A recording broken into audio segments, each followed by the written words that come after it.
Instruction macam mana nak main. Dan ini dia barang dia.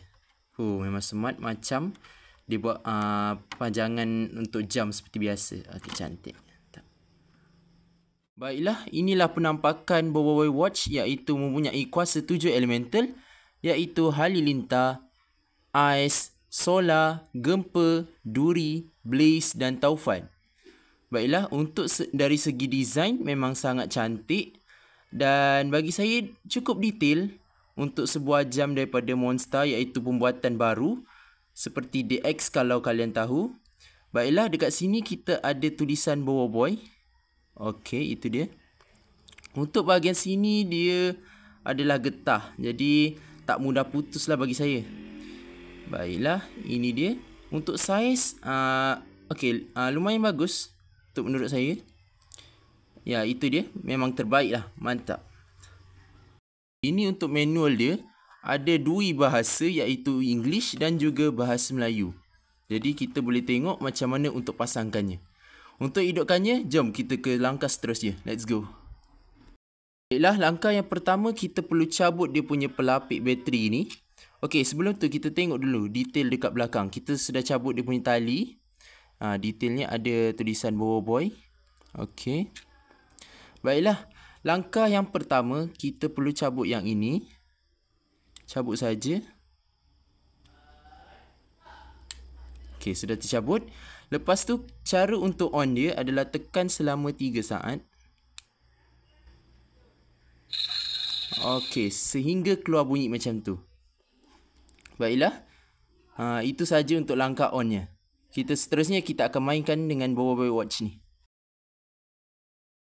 Teng teng. Baiklah, inilah penampakan Boboiboy Watch bila dipasangkan dekat lengan. Okey, muat untuk orang dewasa ataupun remaja dan juga semestinya untuk budak-budak. Okey, jom kita cuba mainkan. Langkah pertama adalah pusingkan mana-mana elemental. Kita cuba untuk ais.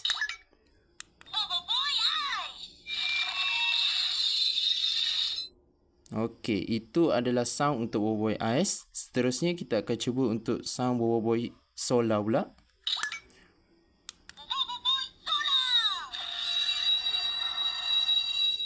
Okey, macam kita nampak elemental kesemuanya akan disebut dan mempunyai back sound yang tersendiri. Jeng jeng.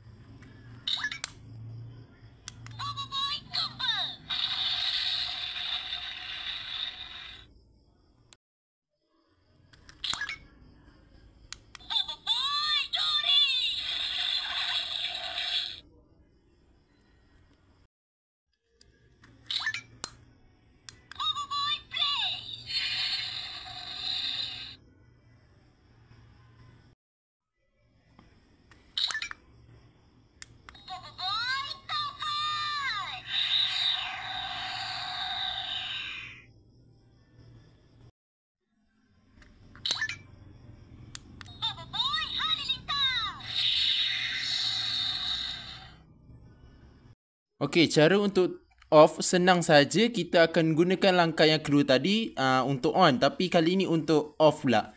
Tekan lama selama 3 saat saja dan ia akan tutup.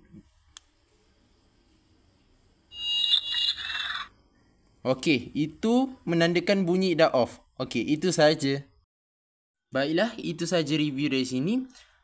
Overall saya akan bagi 9/10 sebab apa?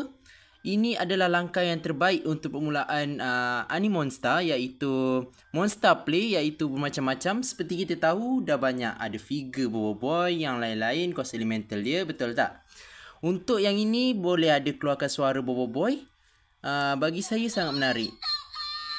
Sebab pada permulaan kita perlu sokong barangan lokal kita dan juga ianya barang yang hebat menurut saya untuk permulaan yang baru. Seperti yang mana kita tahu, dia dah banyak keluarkan lagi seperti mechanizer dan banyak lagi. Okey, itu saja. Overall rating saya adalah 9/10. Terbaik. Itu saja, jumpa lagi. I'm Syaribut signing out.